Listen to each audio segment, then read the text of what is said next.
Meus irmãos, fiquemos de pé nesse momento e abramos a palavra de Deus no livro de Atos dos Apóstolos. Atos dos Apóstolos.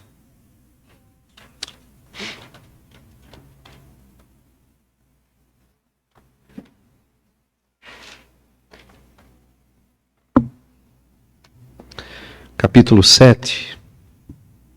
Atos dos Apóstolos, capítulo 7.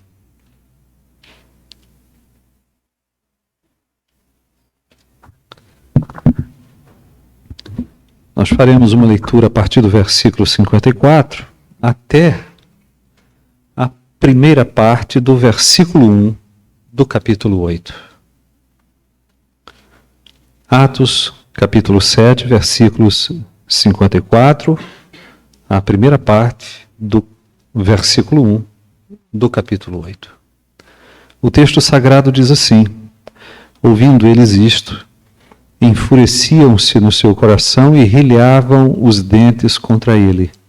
Mas Estevão, cheio do Espírito Santo, fitou os olhos no céu e viu a glória de Deus e Jesus, que estava à sua direita, e disse: eis que vejo os céus abertos e o Filho do Homem em pé à destra de Deus. Eles, porém, clamando com alta voz, taparam os ouvidos e, unânimes, arremeteram contra ele e, lançando-o fora da cidade, o apedrejaram. As testemunhas deixaram suas vestes aos pés de um jovem chamado Saulo e apedrejavam Estevão, que invocava e dizia: Senhor Jesus, recebe meu espírito. Então, ajoelhando-se, clamou em alta voz: Senhor, não lhes imputes este pecado. Com estas palavras, adormeceu e Saulo consentia na sua morte. Senhor, nós mais uma vez te suplicamos a bênção de termos o nosso culto a ti recebido, aceito por ti. Aceita-nos. E o culto que agora oferecemos a ti com a palavra de Deus. Em nome de Jesus. Assentai-vos, meus irmãos. Muito bem. Lucas deu início ao registro sobre Estevão, mencionando sua eleição para o serviço diaconal em Jerusalém, não é? Estevão encabeçou, segundo Atos capítulo 6, versículos 3 e 5, Estevão encabeçou uma lista de homens de boa reputação, cheios do espírito e sabedoria, e logo no versículo 5, ele é destacado por Lucas como um homem cheio de fé e do Espírito Santo. Na sequência, Lucas saiu documentando como Estevão foi vítima de calúnias, de agitação, de sublevação popular pelos opositores. Os opositores não puderam se resistir à força dos seus argumentos e, por isso, o tomaram com violência, o levaram ao Sinédrio e lá o acusaram de falar contra o santo lugar e contra a lei, capítulo 6, versículo 13, e segundo versículo 14, capítulo 6, versículo 14, Estevão também foi acusado perante o Sinédrio de haver dito que Jesus, o Nazareno, destruirá este lugar e os costumes que Moisés nos deu. Perante o Sinédrio, o nobre diácono ofereceu sua defesa fazendo uma retrospectiva da história de Israel, realçando os períodos dos patriarcas, da escravidão no Egito, da peregrinação no deserto até a entrada em Canaã, fazendo retrospectiva também rapidamente do período da monarquia, e em cada um desses períodos ele destacava um personagem marcante. E então, na medida que ia fazendo a sua retrospectiva muito seletiva, com um propósito muito bem definido, ele foi também relembrando Abraão, José, Moisés, Davi e, por fim, Salomão. Tudo isso está no capítulo 7 do livro de Atos, versículos 1 ao 53. Já me debrucei na última ocasião que estive com os meus irmãos sobre esse texto. Estevão, ao longo de todo o seu pronunciamento, pretendeu destacar alguns pontos fundamentais à sua defesa, que também são pontos fundamentais à defesa da fé cristã. Quais sejam? Primeiro, que Deus e suas operações poderosas nunca estiveram confinados a um espaço geográfico, não é? Tampouco a Jerusalém ou ao templo de Jerusalém. Segundo, que a rejeição de Jesus como libertador pelos judeus do seu tempo está em harmonia com a histórica rejeição de libertadores divinamente levantados, tais como a rejeição de José pelos seus irmãos e, posteriormente, de Moisés, pelos filhos de Israel. Terceiro, era importante para Estevão também ressaltar que a incredulidade dos judeus do seu tempo também era apenas uma mera reiteração histórica da incredulidade nacional, que agora, nos dias de Estevão, havia se manifestado na condenação de Jesus à morte. Então, 3 objetivos, 3 finalidades se agrupam no sermão, no pronunciamento, no discurso, na defesa de Estevão. Deus não cabe no templo. Os judeus, historicamente, têm registro de rejeitar os líderes divinamente levantados. Terceiro, a incredulidade também é histórica, e nos dias de Estevão ela se manifestou com a execução de Jesus, o Messias prometido. Agora nós chegamos no nosso texto. O nosso texto, o capítulo 7, a partir do versículo 54, o que nós temos aqui é Lucas avançando para registrar a reação do Sinédrio à defesa de Estevão e o último testemunho do primeiro mártir da fé cristã. Ele tem nessa passagem o registro de 3 ditos. Na verdade, um dito e 2 orações. Essas são as últimas palavras que se tem registro da parte de Estevão, repito, o primeiro mártir da fé cristã. Esse registro do martírio de Estevão exerce na narrativa geral de Lucas um papel muito central, porque aqui nós temos uma espécie de virada histórica. Sim, nós temos uma espécie de virada histórica, primeiro porque há aqui uma dupla referência a Saulo de Tarso. Você vai perceber aí que nós temos tanto ali no capítulo 8 já, a primeira parte do versículo 1, como também lá no versículo 58, o jovem Saulo auxiliando aqueles que estavam apedrejando Estevão, e nós sabemos que esse personagem que agora é introduzido pela primeira vez, ele vai ser muito importante, ele vai se converter no capítulo 9 e vai liderar um movimento missionário em direção aos confins da terra, fazendo o evangelho chegar até Roma.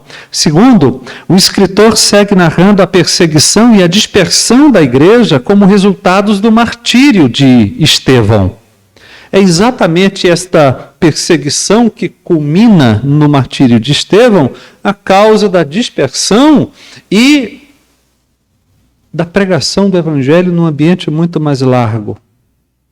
E por fim, não podemos esquecer que logo depois do capítulo 7, os capítulos 8 e 9 documentam respectivamente a proclamação do evangelho na Judéia e Samaria, e logo lá no capítulo 9, a conversão de Saulo de Tarso. Então, é certo que para Lucas o martírio de Estevão possui uma importância crucial e ela de fato é tratada como uma virada histórica indispensável para a fé cristã alcançar a sua predeterminação por Jesus de ir até aos confins da terra. Foi isso que Jesus disse em Atos, capítulo 1, versículo 8. Mas o que quero agora convidar os meus irmãos para vermos juntos aqui é exatamente qual foi a reação imediata do Sinédrio após a defesa de Estevão e como é que o mártir se comportou nos momentos finais da sua vida, exatamente ali, nos instantes finais, até a sua morte por apedrejamento. É isso que nós queremos ver agora. Eu quero saber se os meus irmãos estão comigo. Amém? Estão comigo? Amém. Muito bem. Eu preciso lembrar que Estevão começou sua defesa lá no início do capítulo 7, fazendo uma retrospectiva histórica a partir dos patriarcas. É possível que nesse primeiro momento os ouvintes tivessem dado a ele uma atenção considerável, tivessem até achado interessante a abordagem, a retrospectiva, porque a princípio ele não pareceu gerar qualquer dificuldade.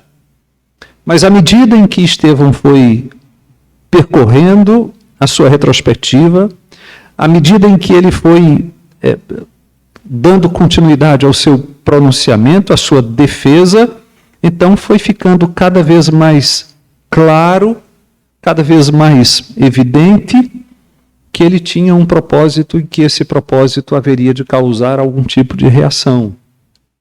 Quando Estevão já estava bem avançado, os ouvintes já tinham sido acusados de, como Israel étnico, terem se rebelado, eles sim, não Estevão, contra a lei de Moisés e contra Deus, de terem resistido ao Espírito Santo e de terem assassinado a Jesus, o Messias prometido.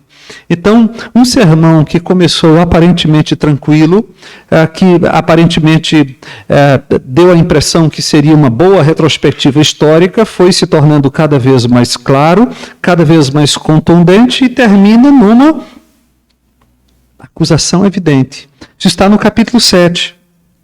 Versículos 51 e 52, por exemplo, é assim que Estevão já vai ali tarde no seu discurso, e ele então diz: homens de dura cerviz, incircuncisos de coração e de ouvidos, vós sempre resistis ao Espírito Santo, assim como fizeram vossos pais, também vós o fazeis. Olha como as coisas terminaram. Qual dos profetas vossos pais não perseguiram? Eles mataram os que anteriormente anunciavam a vinda do justo, do qual vós agora vos tornastes traidores e assassinos. Então, um discurso que começou tranquilo, que começou nos termos de uma retrospectiva histórica, terminou numa evidente acusação. E o que nós esperaríamos que viesse do Sinédrio? Bom, ao invés de contristarem o coração, os membros daquela Suprema Corte dos Judeus reagiram com uma fúria incontida. A mensagem apostólica, aquela que já a vimos nos lábios de Pedro, não difere daquela que agora estamos vendo nos lábios de Estevão. Tanto lá como aqui, a pregação terminou com uma acusação. Vocês mataram o Messias que lhes foi prometido. Lá, por exemplo, em Atos capítulo 2, versículo 47, a reação foi tristeza de coração, compungiu-se-lhes o coração, diz o escritor, e eles perguntaram, senhores, o que fazer? Irmãos, o que fazer? Então Pedro diz que eles deveriam se arrepender dos seus pecados, se converter a Deus, e eles encontrariam dessa maneira o perdão dos pecados, a justificação, o dom do Espírito. Isso seria para eles e para os filhos deles. Porque Deus lida com famílias. Mas não é assim que o Sinédrio reage. O versículo 54 do capítulo 7 diz que, ouvindo eles isto, enfureciam-se no seu coração e arrilhavam os dentes contra ele. A reação foi exatamente aquela, muito semelhante àquela esposada ante a defesa dos apóstolos. Eu não sei se vocês se recordam, mas lá em Atos capítulo 5, versículo 33, nós temos uma reação muito semelhante. Ouvindo, se enfureceram. A palavra é a mesma. Ouvindo, se enfureceram e queriam matá-los. Ali naquele momento, em Atos capítulo 5, versículo 33, naquela ocasião, os membros do Sinédrio só não mataram todos os apóstolos, porque Deus proveu o conselho de Gamaliel. para aplacar os ânimos.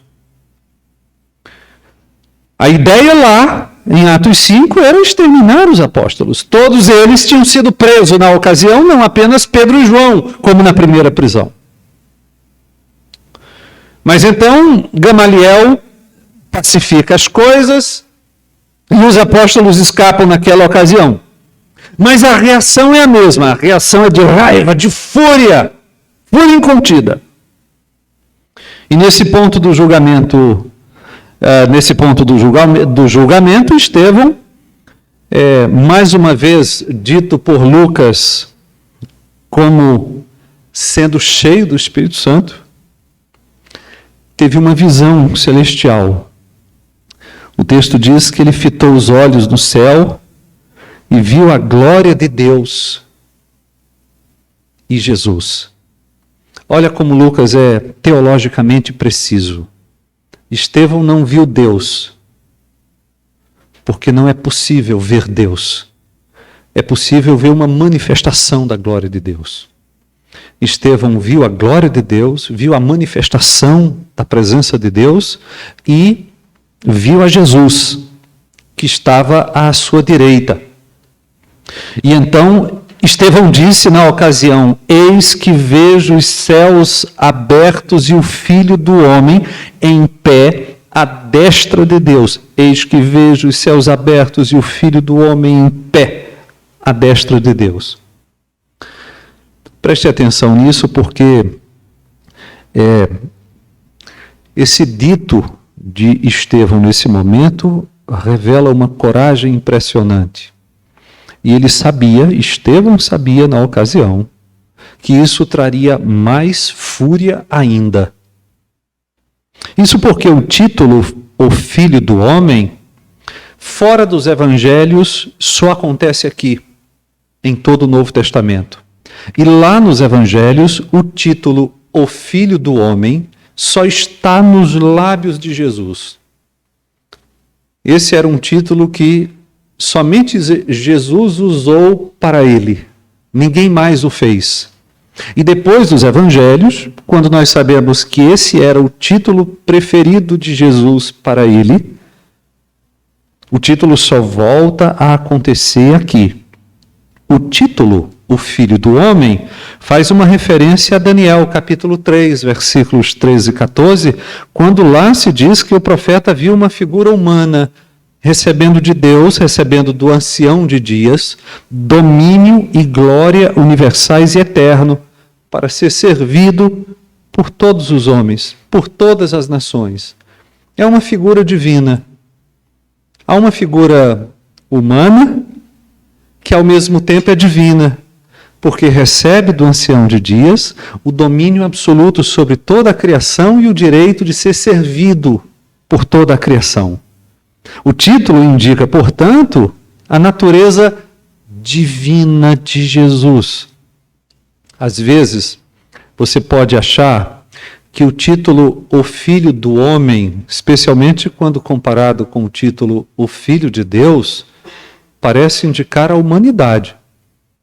Olha como seria fácil dizer que o Filho do Homem indica a humanidade e o título Filho de Deus, a divindade.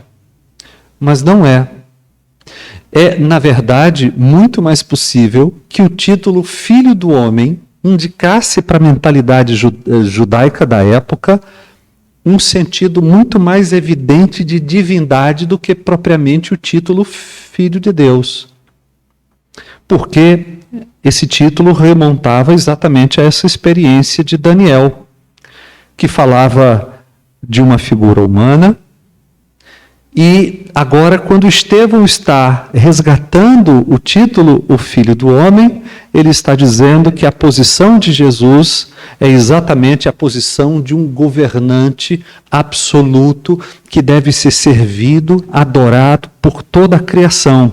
Além disso, a posição de Jesus à direita de Deus indica a soberania do seu reinado após a ressurreição e a ascensão, que são decorrências da consumação da obra de redenção na cruz. Depois de ressurreto, Jesus disse, segundo Mateus capítulo 28, versículo 18, toda autoridade me foi dada no céu e na terra. Então, olha quais foram praticamente as últimas palavras de Estevão. Jesus Cristo é Deus. E Ele reina absoluto e soberano no trono do universo. Todas as coisas existem para o seu serviço, todas as coisas existem para a sua adoração.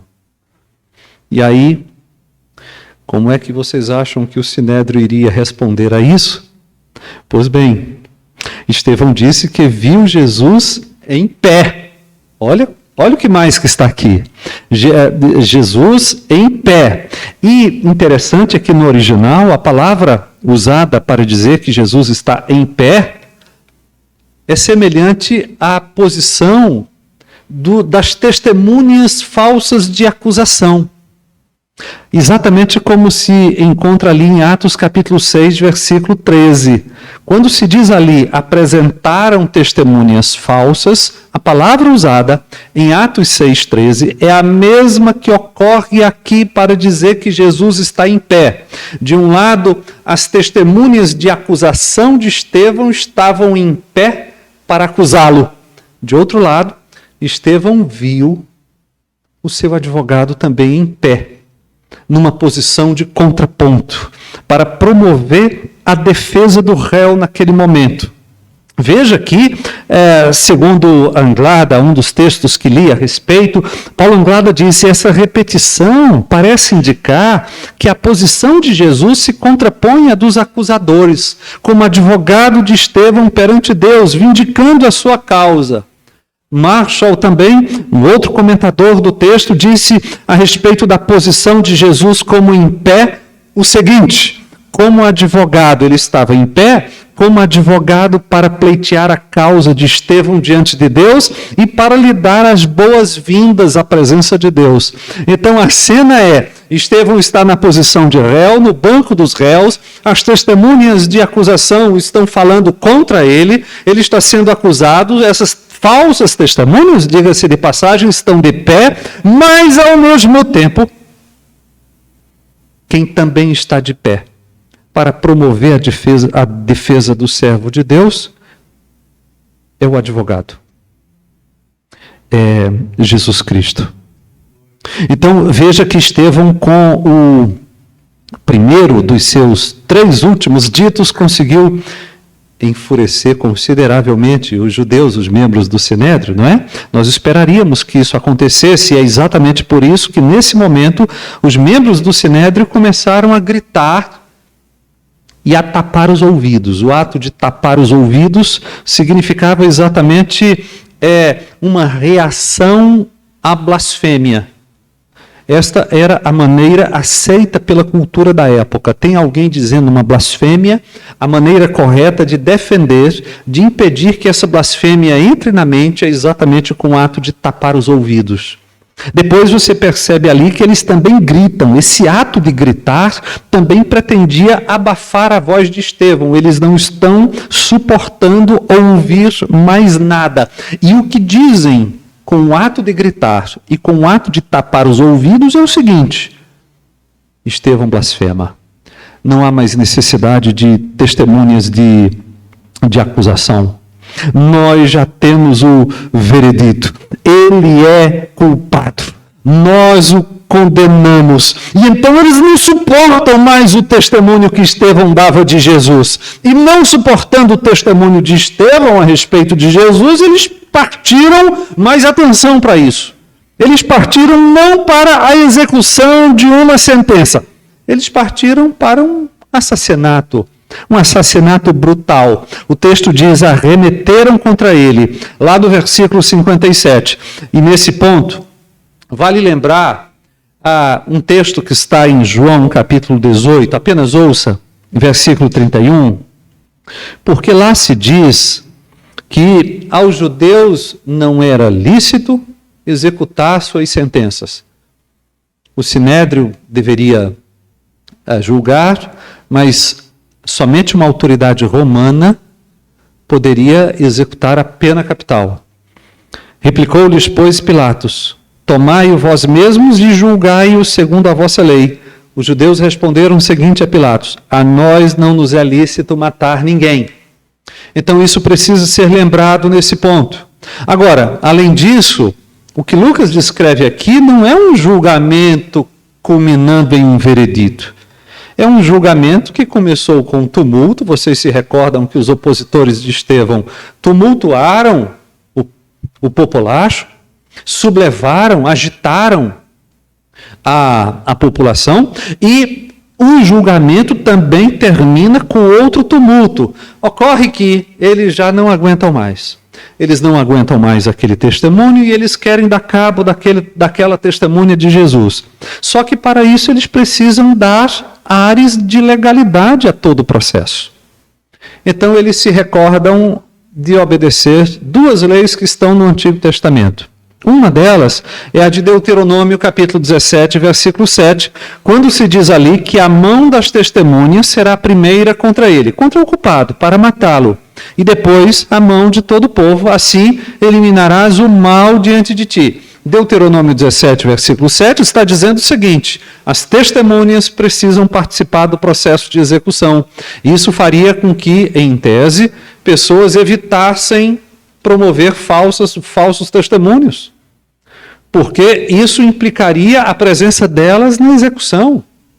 Além disso, Levítico capítulo 24, versículo 14, disse que deveria-se tirar aquele que blasfemou para fora do arraial. Para fora do arraial.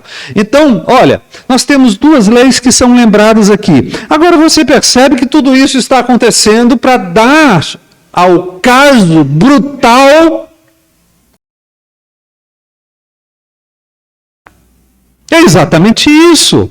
Nós temos a participação de testemunhas como os primeiros executores, e depois nós temos Estevão sendo levado para fora da cidade. E com isso eles quase que conseguiam aplacar a consciência, porque eles cobriam um julgamento tumultuado, que havia começado com tumulto, terminado com tumulto, não passava de manifestação de fúria, mas dando a tudo ares de legalidade.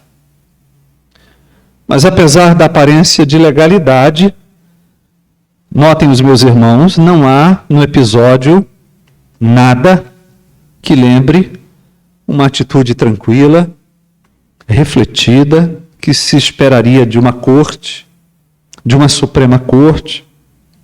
Não há racionalidade, para dizer o mínimo.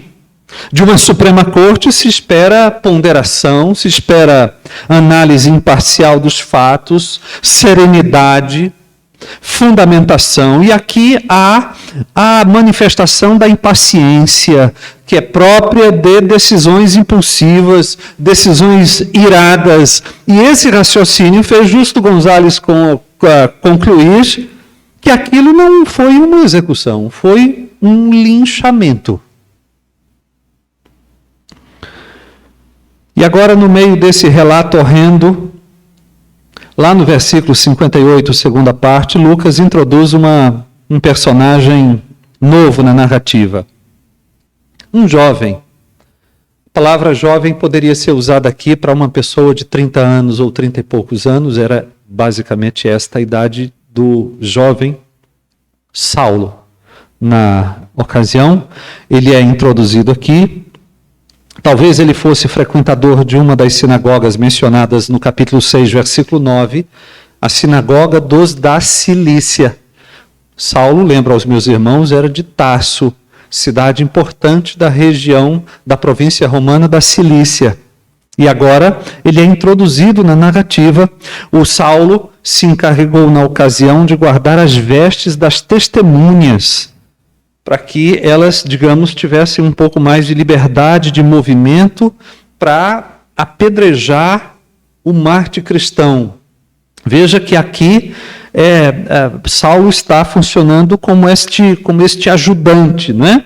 A narrativa da morte de Estevão termina exatamente com a observação do capítulo 8, versículo 1, primeira parte. E Saulo consentia na sua morte. E aí você percebe que, por ora, parece que Saulo é apenas um auxiliar. É alguém que está lá apoiando. concordando, ajudando aqueles que estão executando Estevão. Na sequência da narrativa de Lucas, o Saulo vai se tornar o líder proeminente de uma perseguição em larga escala, provavelmente. Saulo nunca mais esqueceu esse episódio. Ele refere a si mesmo como o principal pecador, por haver sido perseguidor da igreja de Deus. Ele foi caminhando num crescente de humildade. Ele falou a respeito de si mesmo, numa primeira ocasião, como o menor de todos os santos. Numa segunda, antes disso, como menor de todos os apóstolos. Numa segunda, como menor de todos os santos.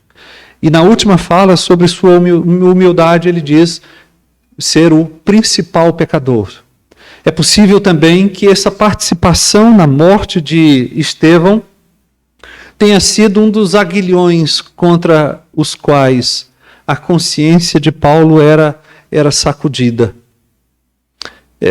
Não deve ter esquecido jamais. Não deve ter esquecido jamais a maneira como o homem de Deus falou suas últimas palavras e morreu. Deve ter sido absolutamente inesquecível. Eu quero saber se os meus irmãos estão comigo. Estão comigo? Muito bem. Agora, não esqueçamos uma coisa. Estevão estava plenamente confortado, plenamente fortalecido. A posição não era confortável, mas a sua alma estava confortada, consolada. Lucas documenta dizendo que ele estava cheio do Espírito Santo. Cheio do Espírito Santo. Estevão foi de novo cheio do Espírito Santo. O Espírito de Deus confortou, fortaleceu o servo de Deus, infundindo nele as operações poderosas do Espírito. Não esqueçamos também que Deus havia dado a Estevão uma visão celestial. Uma visão semelhante àquela do arrebatamento de Paulo. O arrebatamento descrito em 2 Coríntios capítulo 12. E semelhante àquelas visões de João, o apóstolo, na ilha de Pátimos. Estevão teve uma visão celestial na qual lhe foi assegurado que Deus governa. Deus governa tranquilo em seu trono. Deus governa tranquilo e exaltado. E Cristo, o seu advogado, comparte essa autoridade soberana. Aquele que estava em pé para lhe defender era ninguém menor que o dono de todas as coisas. Meu Deus! Foi uma visão muito confortadora. Estevão não estava só. Ele percebeu isso. Foi uma visão muito confortadora. É possível até que ele nem tenha sentido tanta dor. Talvez nem tenha sentido dor alguma, porque é absolutamente absorvido pela visão celestial em sua mente, em suas emoções, em seus sentidos. Em resumo, ali estava um homem em paz. E o cenário, claro, poderia confundir a todos em volta, mas o cenário era o melhor possível, porque pense comigo, qual seria o melhor cenário possível a um acusado? Imagine que você está num tribunal, você é o réu, o promotor de justiça se levanta, faz uma acusação contra você muito robusta, muito consistente, você não tem mais o que dizer em sua defesa, não há mais o que ser dito, você está proibido de falar e, de repente, quem se coloca em pé para defender a sua causa é o seu juiz. E foi exatamente isso que aconteceu aqui. Ninguém viu. O cenário era absolutamente privado. Estava acessível somente a Estevão, aquilo que de fato ocorria ali. Ninguém viu, só Estevão, e ninguém mais entendeu, além de Estevão. E foi nesse estado de bem-aventurança, em meio a esse brutal apedrejamento, a esse linchamento, nas palavras de Justo Gonzalez, que Estevão orou primeiro por si e depois orou por seus algozes. Primeiro ele ora por si. Antes de morrer, Estevão disse no versículo 59, Senhor Jesus, recebe o meu espírito. Veja que o mártir cristão, o nobre diácono, está confiando sua alma a Jesus, assim como Jesus confiou sua alma a Deus. E aqui você já começa a perceber que a raiva deve ter aumentado ainda mais, porque estas palavras que seriam originalmente aplicadas ao Pai, Estevão as endereça ao Filho. E aqui ele demonstra como os cristãos primitivos colocavam Jesus no mesmo nível que o Pai. O que Estevão está dizendo é, Senhor Jesus, do modo como tu entregaste a tua alma ao Pai, eu entrego a minha alma a ti. E com isso Estevão vê Jesus em pé de igualdade com o Pai. Isso, claro, deve ter acrescentado ira ao coração já diabolicamente controlado dos executores do mártir, não é? Na sequência, então, Estevão desata seu último dito, sua última oração, imitando mais uma vez a Jesus. Senhor, não lhes imputes este pecado. Esta última oração de Estevão demonstra que ele pretendia, após acusar seus acusadores, convocá-los ao arrependimento. Quero lembrar aos meus irmãos que Estevão termina o seu discurso com uma acusação. Homens de dura cerviz, estão lembrados?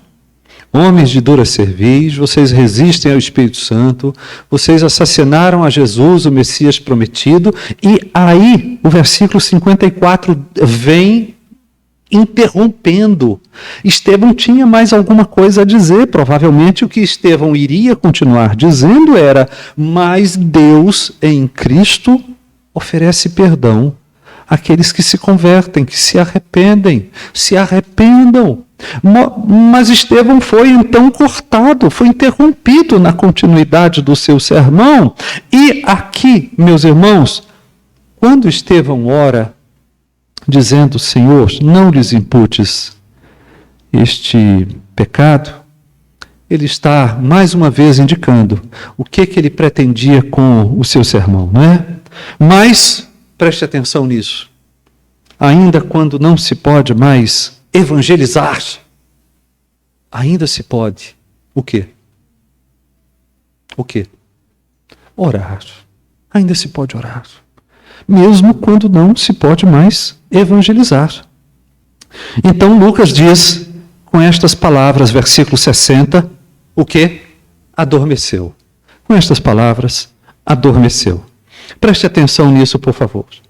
Adormecer não é hibernar na inconsciência do sono da alma. Adormecer não é entrar em coma. Quando a gente morre, a nossa alma não entra em coma. Não, a nossa alma não dorme.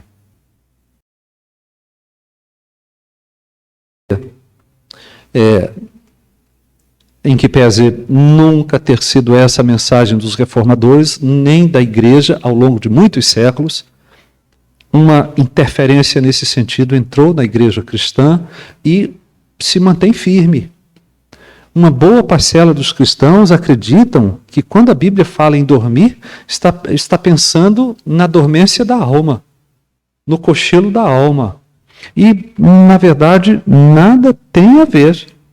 Adormecer é um eufemismo cristão para referirmos-nos à morte. É a maneira cristã de se referir à morte daqueles que morrem em Jesus. Nós, quando estamos num funeral, olhamos para um corpo morto de um crente estendido no caixão. Todos em volta podem dizer, morreu. E nós, olhando para a mesma cena, dizemos, apenas dorme. Apenas dorme. Porque nós sabemos que na ressurreição dos corpos, aquele corpo tornará a viver, mas agora revestido de incorrupção e de imortalidade. Estevão teve seu corpo dilacerado por pedradas. Mas preste atenção nisso. A morte não lhe causou danos. A morte não lhe causou danos. E é por isso que Lucas diz que Estevão adormeceu. E os seus inimigos nada mais puderam fazer contra ele. Ele adormeceu. Isso demonstra que os inimigos dos cristãos podem apenas matar os cristãos. Mas que isso é muito pouco. O que os algozes de Estevão poderiam fazer contra a sua alma? O que poderiam fazer contra a sua comunhão eterna com Deus? Que dano real poderiam lhe causar ou lhe causariam? Quiseram matá-lo, mas apenas o colocaram para dormir. Foi por isso que Jesus disse assim: não temais os que matam o quê? O corpo. E não podem o quê? Matar a alma. Temei antes aquele que pode fazer perecer no inferno tanto a alma como o corpo. Quiseram matar Estevão, mas tudo o que fizeram foi colocá-lo para dormir. Ele adormeceu.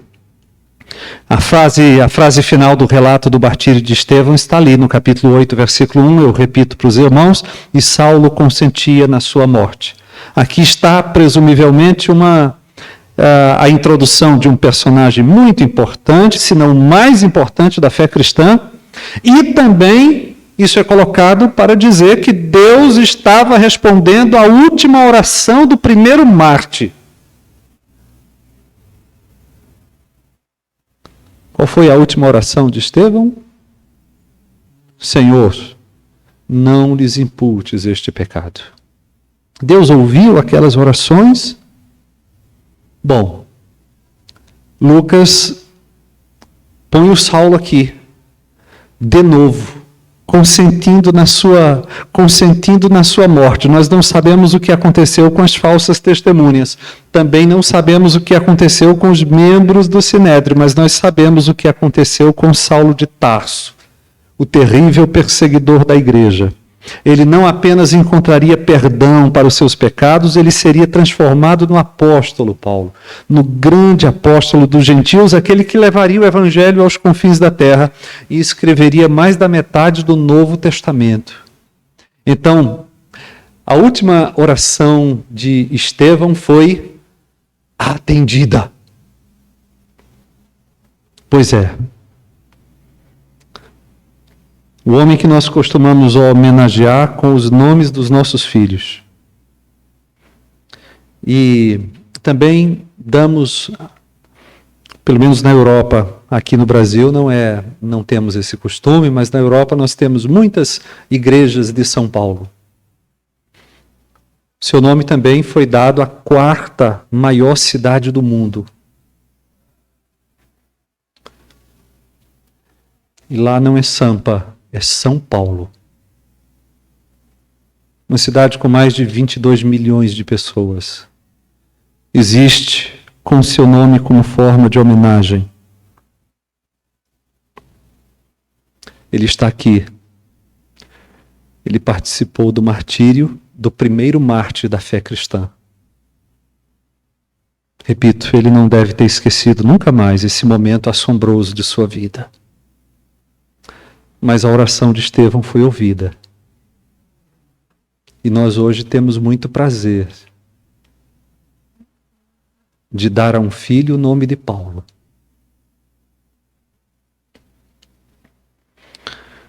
Muito bem, deixa eu terminar, porque aqui eu termino a primeira grande parte da narrativa de Lucas e também as nossas exposições, aquilo que me propus a fazer nos últimos meses com o meu 26º encontro com vocês, tratando de Atos. Essas exposições foram, às vezes, interrompidas, ora para tratar de outros temas e ora por alguma ausência, mas foram 26 encontros e eu me despeço aqui do livro de Atos por enquanto. A gente volta oportunamente para tratar do avanço missionário da igreja na Judéia e em Samaria e depois até os confins da terra. Mas por hora nós deixamos os nossos irmãos aqui e a título de conclusão é certo dizer que nós, Estevão, somos muito diferentes. Nós vivemos em tempo, lugar, cultura muito diferentes, mas nada obstante em Estevão também se acha muito daquilo que se vê em cada cristão verdadeiro. É isso que eu quero demonstrar agora em 5 minutos, se os meus irmãos me derem atenção. Se não me derem, eu posso gastar até mais.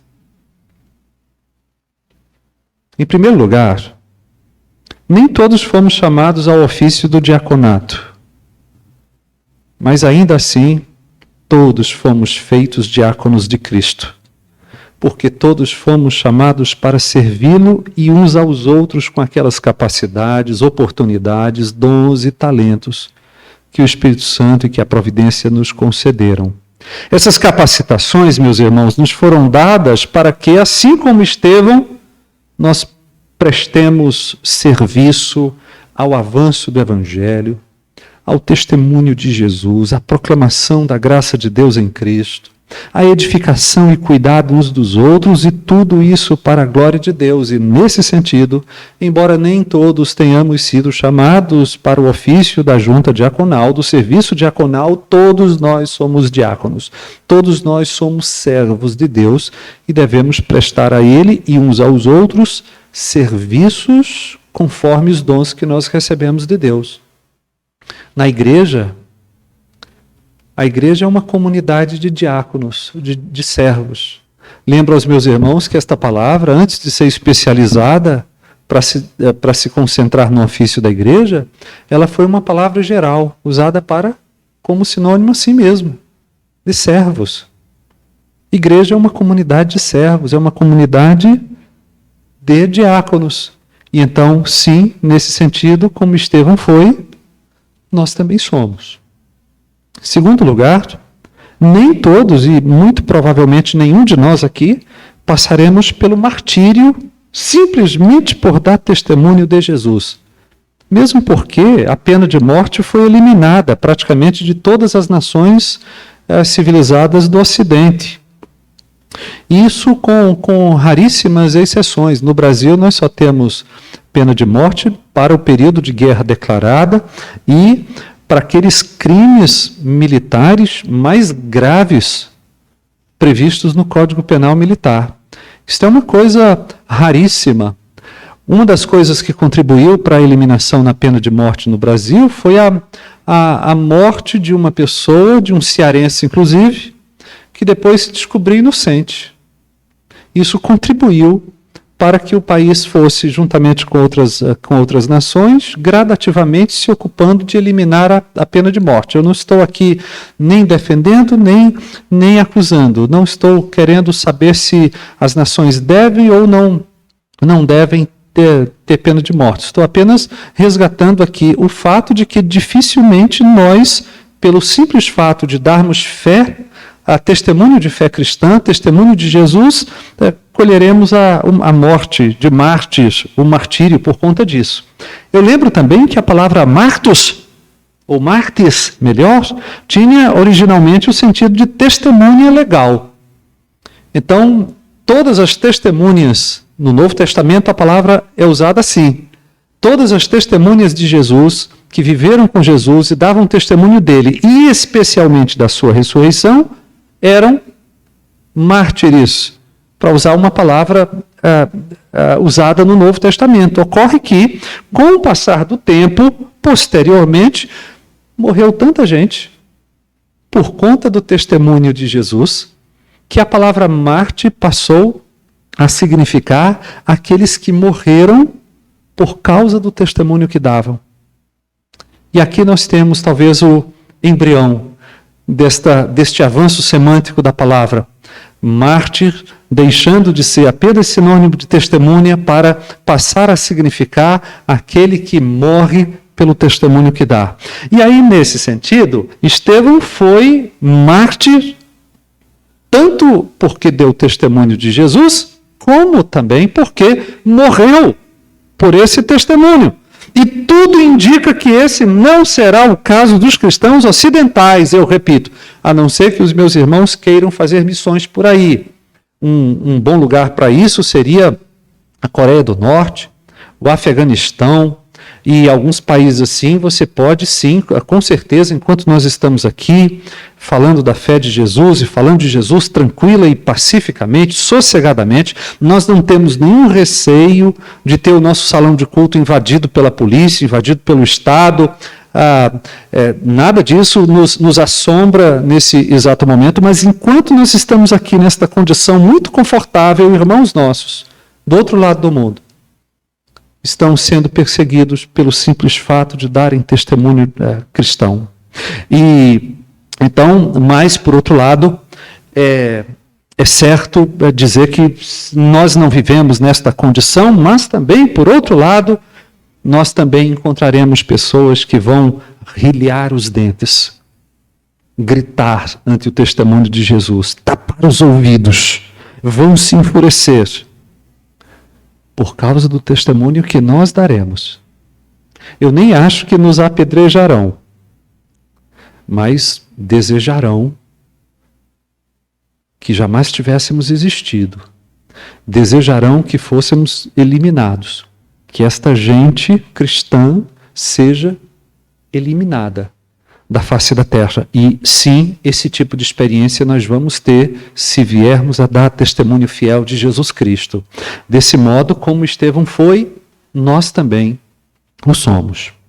Em terceiro lugar, também é altamente improvável que antes de morrermos tenhamos uma visão celestial em que contemplemos o céu aberto e o Filho do Homem em pé à direita de Deus. Mas, assim como ocorreu a Estevão, também não nos faltará nem na vida, nem na morte as consolações poderosas do Espírito Santo. E disso eu tenho certeza.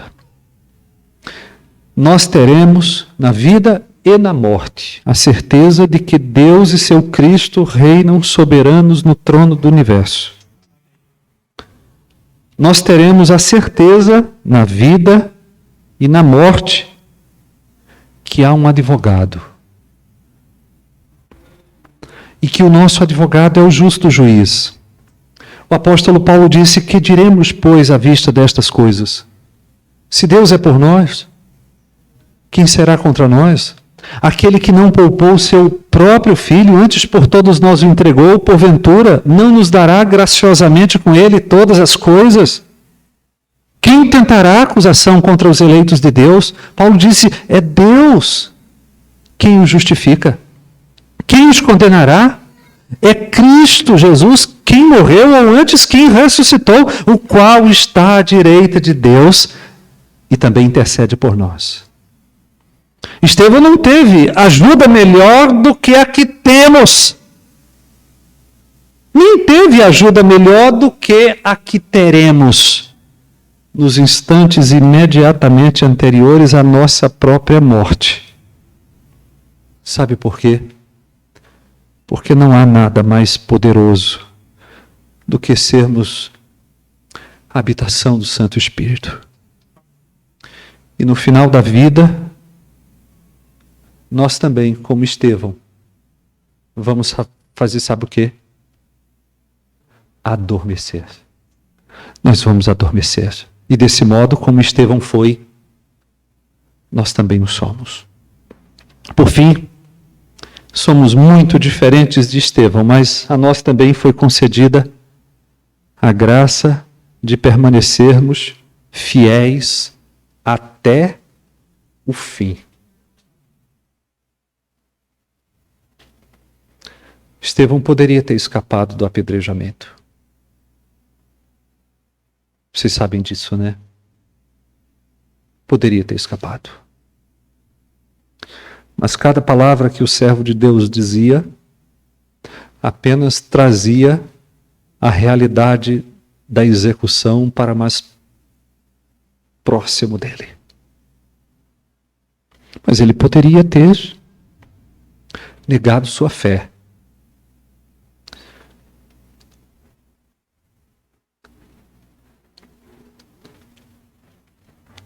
Por isso Judas diz o seguinte, Judas, versículos 24 e versículo 25, apenas ouça a hora.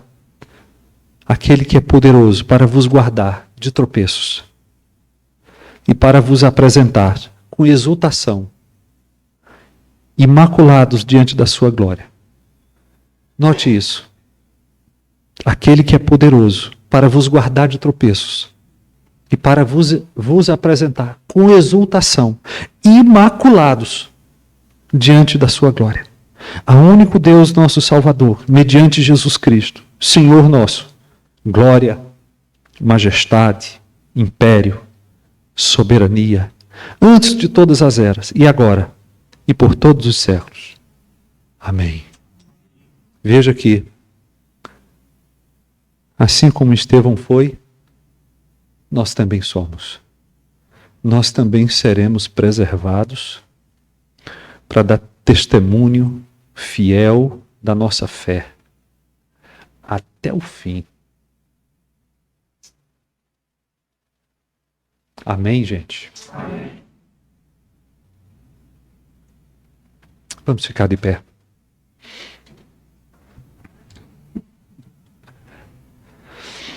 Curve a sua fronte nesse momento. Fale com Deus.